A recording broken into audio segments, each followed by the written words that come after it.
RFP process, which was some time ago, right? I mean, this was 18 months ago. yeah, so 18 months ago, and since then, all three of them have, are sending out their RFPs again.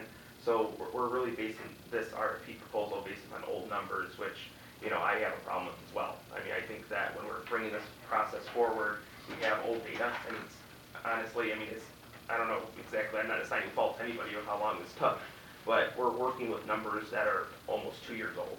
So I think that also looking at this, we need to be really careful, especially, and that's why one of the reasons why I'm asking for a postponement is because we need to look at data from other cities to make sure that we're doing this in the most fair way possible and looking at those comparables going forward.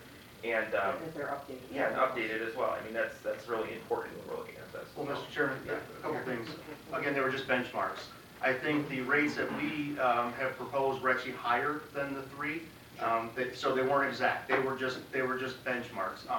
And if you remember, the duration even then was 1 year with 2 one-year extensions. So we were always looking at a 3-year window. So I don't think we're out of the realm of what we would call a realistic timeline. Yes, we did have delays.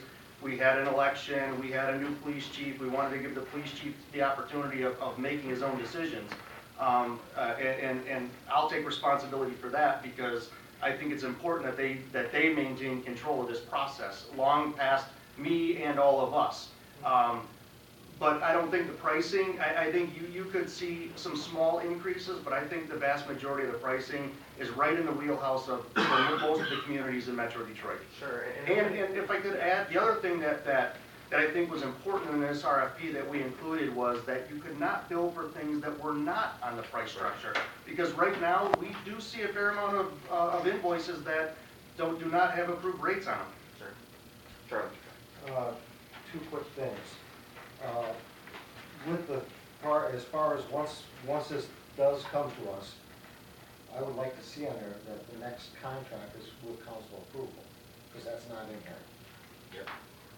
So the extensions would be with council approval. I think it was on, didn't we add it on the agenda that way, Chief? It is with council Is approval. The year for The extensions. The extension. The extensions say with council approval, yes. Okay, I just wanted to make sure that, and then when I was reading some of the articles doing with Rizzo and all that, and the FBI investigation, Shane Anders was mentioned in the area of towing, and Mayor Wild and a judge and stuff like that were all mentioned.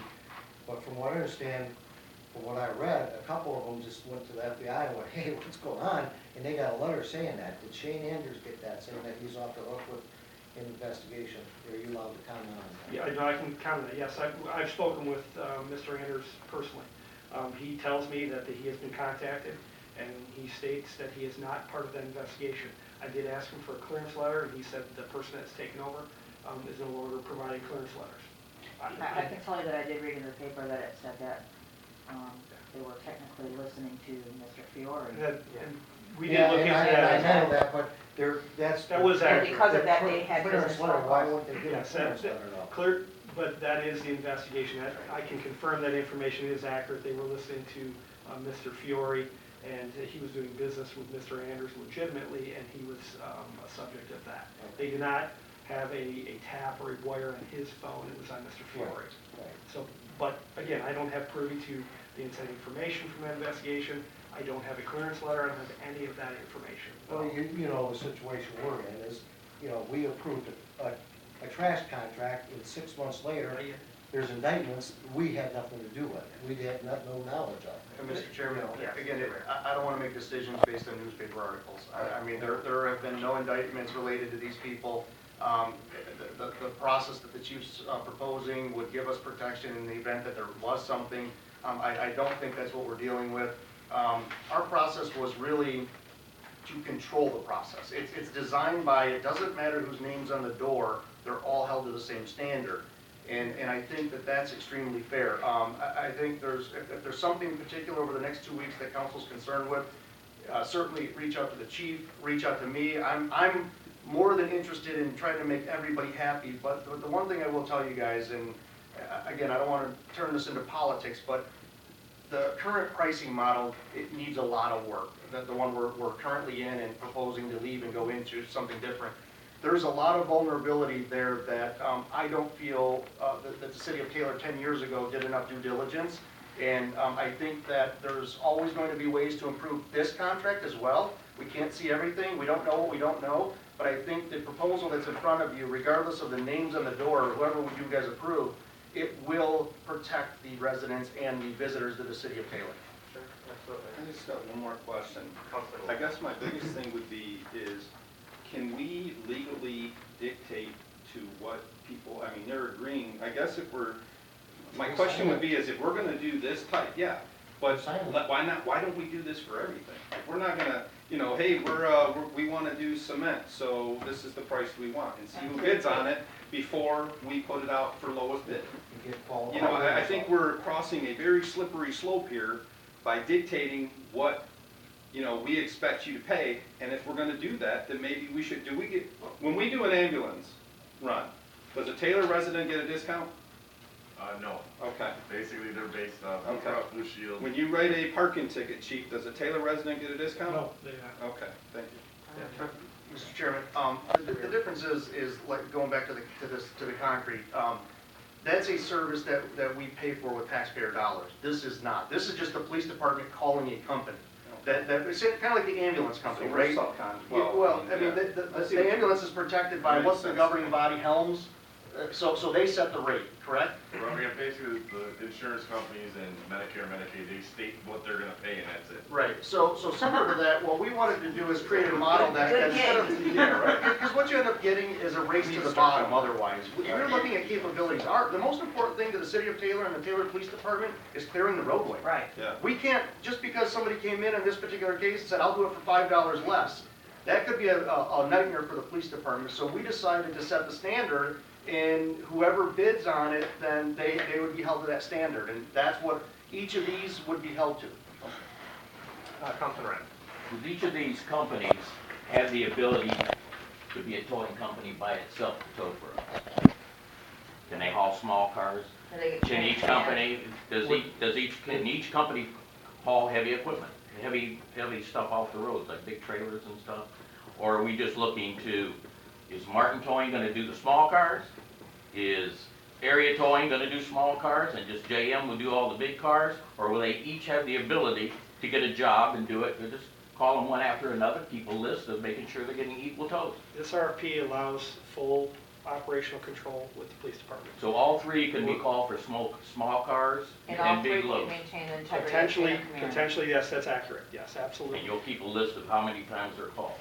We, part of the RFP mandates that they will turn in not only daily reports, weekly and monthly as well, depending on what type of tow it is and what's the circumstances, yeah. They're all required to meet the same requirements with that.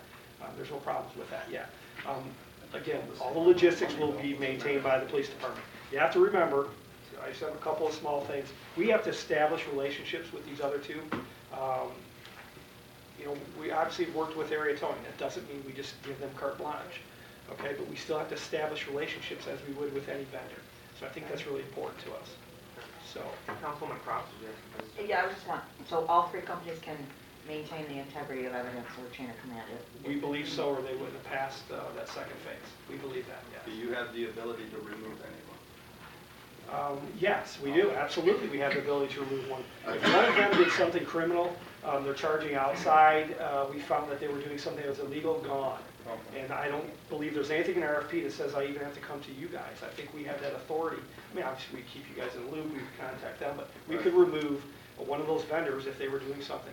If one of them were indicted, they're not towing for our city. I mean, I guess you guys could force me to do that, but that would not be something that morally, legally, ethically, I would stand for. Well, I think that's the one biggest thing is I don't want to get it, you know, we have to look at it from a different point, but this is your department, and I don't want it to be, I don't want to be micromanaged or anything. I have total faith in you. I would have voted for you if I would have been given the chance to vote for you. I want you to make the decisions on what you think is best for the department. Because we can sit here and fight all day long, but you guys are the ones that are the I end. appreciate that. You know, so. One more question. Councilman Ren. As far as voting on this, can we just vote for two of them? Can we vote for one of them? Or do we have to vote for Yeah, all three? that's what I, Nothing to do with me, council. Well, I think the council makes the decision. we would have on to that. separate the three of them out. Okay. Yeah, the recommendations in front of you guys, whatever you guys do, it is up to you guys. The last thing I just want to point out to you, it was just one brief sentence. It's in the RFP, the request for proposal, City of Taylor. It's about halfway back. If you look under, it says Exhibit A, City of Taylor Police Department towing fees. This is one of the points I really wanted to reiterate to you guys. We could talk about prices forever, and I'm not going to do that. It's just, it'll take too much time. About halfway down, just under you get into the boxes, in bold print, charges other than those listed in the pricing section shall not be allowed. To me, as a police department, as the chief of the police department, I could not be any happier with that. Transparency. You get what you pay for, and here's what we can charge. Whatever the prices are, I know we can go back and take a look at things if the regional standard, the metro region changes. I know we can do that. I just think that the prices should be upfront. Everybody should fairly know what they're being charged and for what service, period. So that's how I wanted to leave you with the price.